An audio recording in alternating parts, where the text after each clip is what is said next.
Um, $5 billion. Yeah. That is the number that just completely jumped out at me from the financial reports this morning. We are looking at a market cap of $5 billion for a product that literally didn't exist 2 years ago. It is a staggering ascent. I mean, even in the crypto world, where things moves at light speed, this is a massive outlier.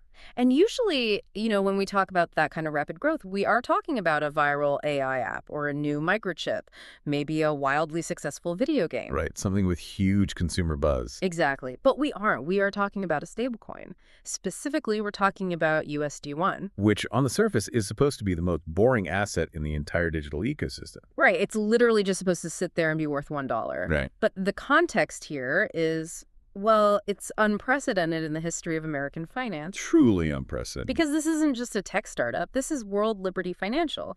We are looking at a private currency that is explicitly linked to and owned in part by the sitting president of the United States. It really is this wild collision of three massive worlds, right?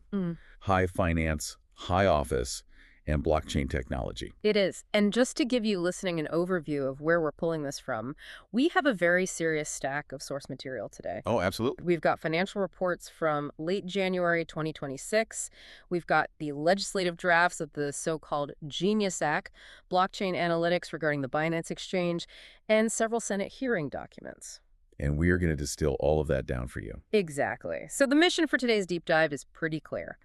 We need to unpack how the Trump family is positioning USD1 to become the de facto digital dollar. We also need to look at the role of the Genius Act in paving the way for that. Right. And finally, look at the systemic risks. What happens when a politically tied currency becomes too big to fail? And just a quick note before we really jump in, we have sources here that contain some heavily politically charged content from both left-wing and right-wing perspectives. Yes, very important to mention, we are never taking any sides here. Right. We are impartially reporting on the content provided in these documents. We aren't endorsing the viewpoints, just conveying the ideas and the data from the source material so you can understand the mechanics at play. Exactly. So let's just strip away the politics for a second and start with the product itself. What exactly is USD1? Well, for the listener who might just have a standard crypto account and checks it maybe once a month, think of a stablecoin like a poker chip at a casino. Okay, I like that analogy. You walk up to the cage, you give them a real US dollar cash, and they give you a digital token, a chip, that is worth exactly $1. And you use that chip to trade other crypto, send money overseas, whatever you want. Right. And at any time, you should be able to go back to the cage and swap it back for a real dollar. It's a digital proxy for cash. So it's not Bitcoin. It's not supposed to go up and down in value. Exactly. So USD1 was launched in March 2025 by World Liberty Financial, or WLFI.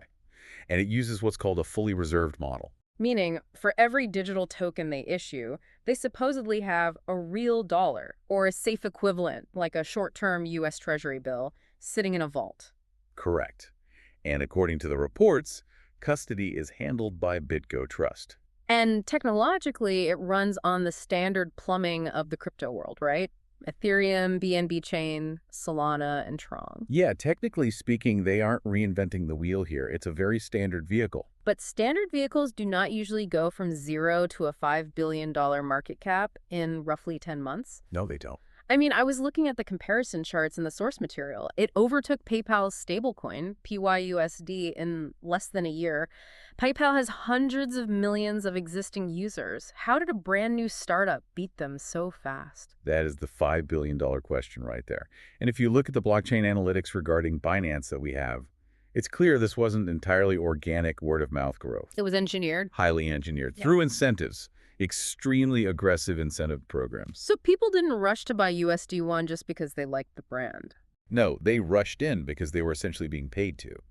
The reports indicate that up to 87% of all USD1 in circulation is held on a single exchange. 87%? That is wild. Sitting entirely on Binance. Let's just pause on that for a second, because 87% isn't a market distribution. That is a stockpile. It's extreme centralization. And the reason for it is that Binance ran a specific promotion with a $40 million reward pool. Right, for holding USD1. Yes. If you parked your money in USD1 on Binance, you got a share of that $40 million. High APY promotions. So going back to your casino analogy, it's like the casino saying, if you hold our specific poker chips and just stand in the lobby, we will literally hand you cash every hour. Precisely. So naturally, the lobby fills up. But critics argue that artificially inflates the market cap, right? Because if you turn off those rewards, do the people stay? That is the exact critique, that this is just rent seekers' farming yield, not actual utility. People aren't using this to buy groceries yet. Okay, so we have a product growing like a weed thanks to Binance. Let's pivot slightly to the business model itself, the Trump family structure. The narrative shift here is really quite fascinating. It is. I remember back in 2021, Donald Trump was very vocal, calling crypto a scam. He said the dollar should be the only currency. He was very anti-crypto back then. So how do we get from calling it a scam to being the quote-unquote chief crypto advocate launching a digital dollar? The official explanation, which we see in interviews with Eric Trump in our sources, is debanking. Debanking, meaning getting shut out of the traditional financial system. Right. After January 6, 2021, Eric cites that the Trump organization faced severe financial headwinds.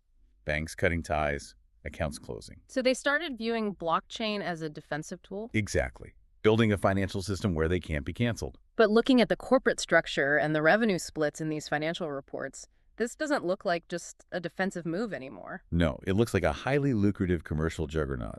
Break down the structure for us, because the entity behind this is called DT Marks DeFi LLC. In Delaware, yes. And that entity, representing the family, is contractually entitled to 75% of the net protocol revenues. 75% is a massive cut. It is, but the fees from the protocol are actually just a fraction of the story. The real paper wealth comes from the equity, the tokens themselves. Right, the WLFI tokens. The sources show the family was allocated 22.5 billion tokens at Genesis, Which is 22.5% of the total supply. and as of late January 2026, the paper wealth of those tokens is estimated at nearly $5 billion. But that $5 billion is theoretical wealth.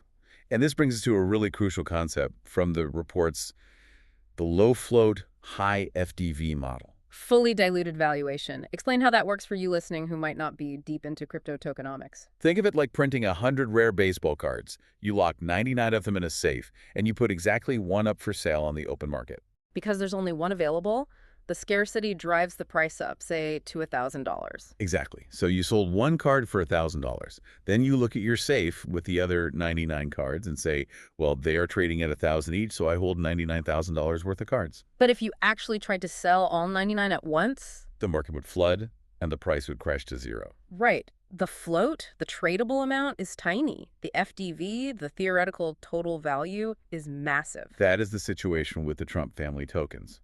They are unreleased, they have massive paper wealth, but they can't simply cash it out tomorrow without crashing the market. They need the ecosystem to grow massively, so there's enough liquidity to absorb their selling eventually. Exactly. Their wealth is locked and contingent on future liquidity events, which means they desperately need this project to become absolutely dominant. And that brings us right to the regulatory environment. Because if you need your product to win to secure your family fortune, and you also happen to be the president of the United States, It certainly helps if you can write the rules of the game. enter the Genius Act. Yes. Signed by President Trump in early 2025. Now, to be fair, the stated purpose was to create a federal regulatory framework for stablecoins, which the entire industry had been begging for. True. Clear rules are necessary for adoption, but the Senate banking documents and memos from former ethics councils from the Clinton, Bush, and Obama administrations highlight some major concerns. What's their primary critique of the act? That it completely lacks provisions to prevent the president from personally profiting. They argue it effectively allows him to regulate the very industry his family dominates. Creating what the documents call a regulatory moat. Right. The act favors compliant, U.S.-chartered stablecoins, which puts offshore competitors at a massive disadvantage. Competitors like Tether, USDT, which operates offshore. Exactly. The legislation tilts the playing field heavily toward domestic operations like USD1. And they are taking it a step further than just being a token. In January 2026, WLFI applied to the OCC, the Office of the Controller of the Currency. For a national trust bank charter. They want to create the World Liberty Trust Company. Yes, which would allow them to issue USD1 directly as a bank, offering zero-fee conversion to U.S. dollars. That cements them right into the traditional banking system? It does. Let's zoom out a bit, though. I want to bring in the analysis from Sarsen Funds that was in our stack, because they made an analogy that I thought was pretty wild. They compared WLFI to the Federal Reserve. It sounds like hyperbole, but look at the stated ambitions. The Fed acts as a lender of last resort during a crisis. Right, they provide liquidity to stop panic. WLFI aims to do exactly that for blockchain markets. If there's another FTX-style collapse, WLFI wants to step in and provide emergency liquidity. Using their massive balance sheet to bail out the protocols? Exactly. And beyond that, they aim to set interest rates for DeFi lending, to cool bubbles or spur growth. Which is literally what a central bank does. Yes. And then there is the connection to the U.S. Treasury and the strategic digital asset stockpile. Right. The executive orders established a stockpile of government-held Bitcoin and Ethereum. The analysis points out that WLFI is positioning itself to potentially partner with the Treasury to manage those national assets. So a private company, largely owned by the president's family, might manage the government's crypto reserves. Yes. And this is where the systemic risk section of our deep dive really gets heavy. Because when you weave the White House, the Treasury, a private bank, and a volatile asset class together that tightly, a single point of failure becomes catastrophic. And we already identified a massive single point of failure earlier: Binance. Right, 87% of USD1 is sitting there. If Binance faces a regulatory freeze or bankruptcy, billions in USD1 could be locked up instantly. Liquidity vanishes. And the sources point out a very interesting timeline regarding Binance and the current administration. Yes, critics note that Binance founder CZ was pardoned by Trump in October 2025. And that pardon came shortly after a reported $2 billion investment into Binance that involved USD1. Which is raising massive red flags for ethics watchdogs. It highlights the centralization risk perfectly. But it's not just Binance. We have to talk about foreign influence, which was outlined in the Sovereign Chain report. Right. That $2 billion investment into Binance using USD1 came from a UAE-based fund. Linked to key figures like Tanoun bin Zayed Al Nahyan. And Justin Sun, the founder of Tron, invested $30 million directly into WLFI. Why does this foreign investment matter so much from a national security perspective? Because of the leverage. Remember the unreleased tokens, the low float? The family's $5 billion in paper wealth depends on the price staying up. Exactly. Critics argue that if foreign nations hold massive amounts of USD1 or WLFI tokens, they could use that to curry favor with the president. Because if they threaten to dump those tokens on the market, they crash the price and wipe out the president's family fortune. That is a massive bargaining chip to influence U.S. financial or foreign policy. And speaking of foreign policy, there's the sanctions issue. Stablecoins currently account for 84% of illicit transaction volume. Nations like Russia and Iran using them to evade sanctions. Right. And if a Trump-backed digital dollar inadvertently facilitates this, and the president controls the regulatory framework, will it be strictly policed? It's the ultimate conflict of interest. But the absolute nightmare scenario in these documents is the bailout risk, the idea of this becoming too big to fail. This is what the memos call political risk spillover. Walk us through that scenario. Imagine USD1 becomes deeply integrated into the U.S. economy. Everyone is using it. Then a massive liquidity shock hits. Say, Binance actually goes under. USD1 breaks its peg to the dollar. It drops to 50 cents. Panic ensues. But because it is explicitly the president's coin, and it's entangled with the banking system via the Genius Act. The reputational blow to the U.S. dollar itself would be catastrophic. Exactly. So the U.S. government might be forced to step in. Taxpayers bailing out a private family business to save the broader economy. We would have privatized the gains and socialized the risk. That is the core fear outlined in the Senate documents. Wow. We started this deep dive talking about a family claiming they were fighting debanking. And now we're looking at a $5 billion behemoth seeking a federal banking charter backed by legislation signed by the owner. It's a massive shift from market-driven stablecoins to what the reports call a state-backed, or really a family-backed digital currency. It is the absolute convergence of high finance, high office, and blockchain. So to you listening, as we wrap this up, I want to leave you with a final thought to chew on. It's a profound situation. If the president controls the regulatory framework, the strategic stockpile, and the dominant private stablecoin, have we effectively privatized the Federal Reserve? And the follow-up to that.